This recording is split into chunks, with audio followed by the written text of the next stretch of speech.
আজ রবিবার।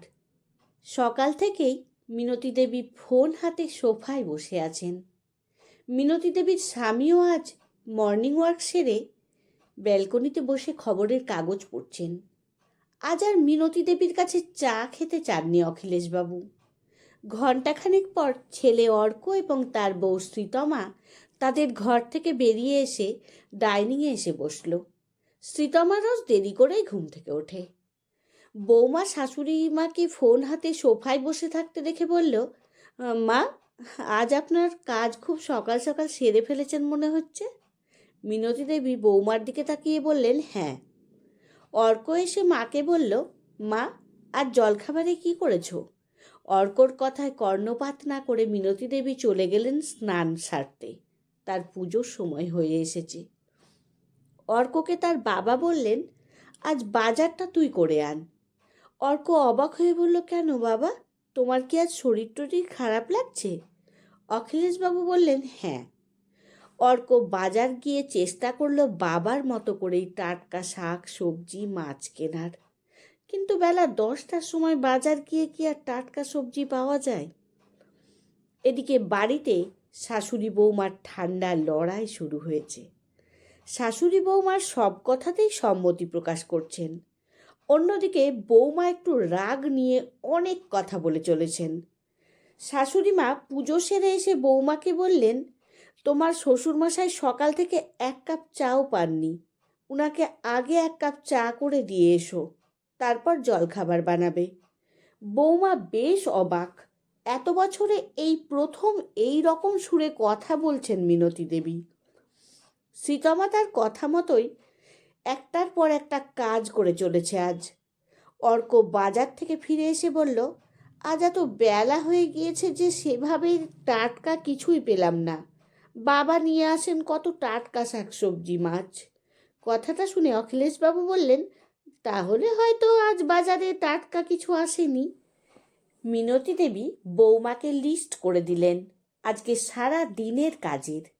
কি কি রান্না হবে, কখন শ্বশুর শাশুড়িকে খেতে দিতে হবে, বিকেলে কখন শ্বশুরমশাইকে চা দিতে হবে, রাতে কি কি রান্না হবে, সমস্ত কিছু। অর্ক শ্রীতমা দুজনেই দুজনের দিকে তাকিয়ে আছে আর ভাবছে আজ কি হয়েছে মায়ের। তবে শ্রীতমা সব কিছু কাজ আজ একা হাতে সামলে নিল। শাশুড়ি মায়ের বলা কাজগুলো সব কিছুই সময় মতো করে ফেলল। রাত্রি পেরিয়ে সকাল হলো, আর বাবা মা আবার রোজ দিনের মতোই নিজের নিজের কাজে লেগে পড়লেন।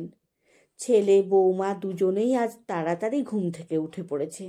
তারা বুঝে গেছে তাদের নিজেদের কাজ তাদের নিজেদেরই করতে হবে, কিন্তু উঠে আজ বাবা মায়ের সেই পুরনো কাজের বহর দেখে দুজনেই বেশ অবাক। ভাবছে এদের হয়েছেটা কি। শ্রীতমা অর্ক দুজনেই 9টার মধ্যেই অফিস বেরিয়ে যায়। অখিলেশবাবু রেলে চাকরি করতেন, এখন অবসরপ্রাপ্ত। মিতালি দেবী হাই স্কুলের শিক্ষিকা ছিলেন, তিনিও এখন অবসর নিয়েছেন। অফিস থেকে ফিরে এসে বৌমা শাশুড়িকে বলল, মা, আপনি কি শুরু করেছেন বলেন তো? আপনার জন্য আমাকে আপনার ছেলেকে পাড়া প্রতিবেশীর কাছে ছোট হতে হচ্ছে, লজ্জায় মাথা কাটা যাচ্ছে। মিনতি দেবী বললেন, কেন বৌমা, কি এমন করলাম যাতে তোমাদের ছোট হতে হচ্ছে?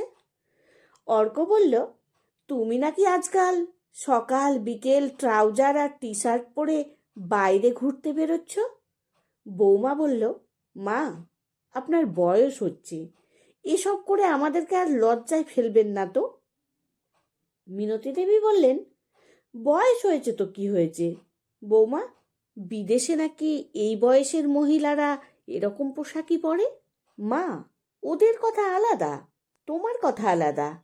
ওরা স্ট্যান্ডার্ড ফ্যামিলির লোকজন, ওদের ফ্যামিলি ব্যাকগ্রাউন্ডও খুব স্ট্যান্ডার্ড, তাদের সাথে নিজেকে গুলিয়ে ফেলো না। মিনতি দেবী বললেন, আমি স্ট্যান্ডার্ড ফ্যামিলির মেয়ে বউ দুটোই, তাহলে আমি কেন পারবো না? অর্ক কথায় মায়ের সাথে পেরে না উঠে ভীষণ রেগে এবার বাবাকে বলল, বাবা, তুমি মাকে বারণ করনি? শ্রীতমা বলল, তাহলে আপনিও প্রশ্রয় দিচ্ছেন মায়ের এরকম কাণ্ড? চলো অর্ক, এই বাড়িতে থাকার আর কোনো ইচ্ছে নেই। বাড়ি ভাড়া নিয়ে থাকবো। এমন সময় মিনতি দেবী বললেন, আরে বৌমা, কথা না শেষ করেই চলে যাবে? আর একটু দাঁড়িয়ে যাও, কথাটা শেষ করেই না হয় যেও। মিনতি দেবী বলতে শুরু করলেন, বৌমা, তোমার মনে আছে বিয়ের পর তুমি যখন বাড়ির বাইরে যেতে আমি বলেছিলাম শাড়ি পরতে হবে না, তুমি শাড়ি সামলাতে পারবে না, চুড়িদার পরেই বেরিও। তুমি আমার কথা শুনে পরদিন থেকেই ওড়না ছাড়াই কুর্তি লেগিংস পরেই অফিস যেতে শুরু করলে। সেই থেকেই শুরু তোমার, এখন সেটা ক্রপ টপ জিন্সে এসে থেকেছে। আমি যখন বারণ করেছিলাম তখন তুমি বলেছিলে, মা, এখন এসব সবাই পড়ে। তখন তুমিও আমাকে পড়ার জন্য বলেছিলে। আমি বলেছিলাম, না বৌমা, আমাদের মতো মধ্যবিত্ত বাড়ির বউরা এসব পড়ে না। তখন তুমি বলেছিলে, মা, বিদেশে এমনকি শহরেও তোমার বয়সী মহিলারা এসব পরে বেরোয়, তাহলে তুমি কেন পরবে না? আমি তোমাকে নিজে চুড়িদার কুর্তি কিনে দিয়েছি, অনেক লোকের কথার উত্তর দিয়েছি তোমার জন্য।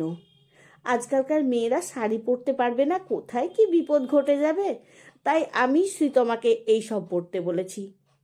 বৌমা, তুমি আর অর্ক রোজ অফিসে বেরিয়ে যাও, সারাটা দিন আমরা দুই বুড়ো বুড়ি একা দিন কাটাই।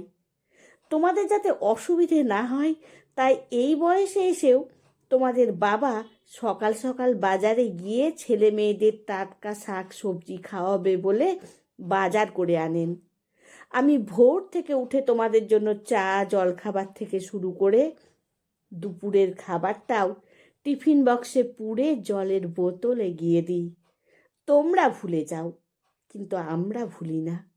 রবিবার তোমাদের ছুটি থাকে, সেই দিন তোমাদের উচিত নয় কি ওই দিনটা আমাদের একটু হাতে হাতে সব এগিয়ে দেওয়া, একটু রান্না বান্না করা, সকাল বিকেলে একটু আমাদের সাথে সময় কাটানো, আমাদের এই অবসর জীবনে একটু আনন্দ, একটু সঙ্গ দেওয়া তোমাদের কর্তব্যের মধ্যে পড়ে নাকি? এতক্ষণ অখিলেশবাবু চুপ করেছিলেন। তিনি এবার বলে উঠলেন, বৌমা, আজ আমার খুব খারাপ লাগছে তোমাদের এইভাবে সব কিছু বুঝিয়ে দিতে হচ্ছে বলে। তোমরা দুজনেই শিক্ষিত, তোমাদের এই ব্যবহারগুলো নিজে থেকেই করা উচিত ছিল, কিন্তু দেখো আমাদের আজ বলে দিতে হচ্ছে। গতকালকে সারা দিনে তোমার মায়ের ব্যবহারের জন্য তোমার মা রাত্রে চোখের জল ফেলেছেন, কিন্তু এই ব্যবহারটা করতে আমিই বলেছিলাম। আসলে কি জানো তো বৌমা, আজকালকার মেয়েরা স্বাধীনতা চায়, কিন্তু সেই স্বাধীনতার মর্যাদা দিতে তারা জানে না। কিন্তু আমরা তো বাবা মা, আমাদের তো উচিত ছেলে মেয়ের ভুল ধরিয়ে দেওয়া। মুখের কথায় তারা যখন বুঝতে না পারে, ভুলটা তখন তাদের বুঝিয়ে দিতে হয়। আর সেই চেষ্টায় গত কয়েকটা দিন আমরা তোমাদের সাথে এই ব্যবহারটা করেছি। এইবার বুঝতে পারছো তো, বাড়িতে দুটো অবসরপ্রাপ্ত মানুষ তোমাদেরকে যে ভালোবাসা মর্যাদা দিয়ে এসেছে তার কতখানি তোমরা তাদের ফিরিয়ে দিয়েছ?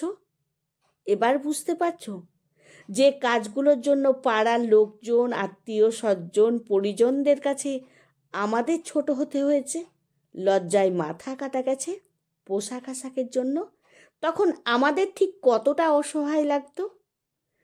আধুনিক হও, তাতে কোনো ক্ষতি নেই, কিন্তু সেই আধুনিকতায় যেন সভ্যতা ভদ্রতা বজায় থাকে। পোশাক পরো রুচিশীল, বাড়ির গুরুজনদের সম্মান শ্রদ্ধা বজায় রেখে আচরণগুলো করো। শুধু এইটুকুই বলার তোমাদের। আর অর্ক, তুমি ভাবছ আমরা শুধু বৌমার উপরই অসন্তুষ্ট? সেটা একদমই নয়। তোমারও চলার পথে অনেক ভুল ত্রুটি আছে।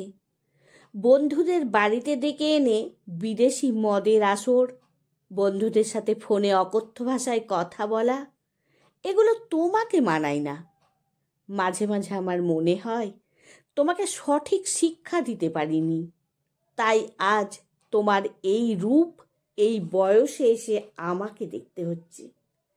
মিনতি দেবী বললেন, তোমাদের বাড়ি, তোমরাই থাকবে, শুধু তোমাদের ভুলগুলো বুঝিয়ে দিলাম, সারা জীবন অনেক দায়িত্ব পালন করেছি।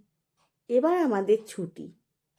আমরা দুজন এখন থেকে একটু ঘুরবো ফিরবো, একটু ঝাড়া হাত পা থাকবো। জীবনে যা যা করতে পারিনি সেই স্বাদ পূরণ করে বাকি দিনগুলো কাটিয়ে দেব।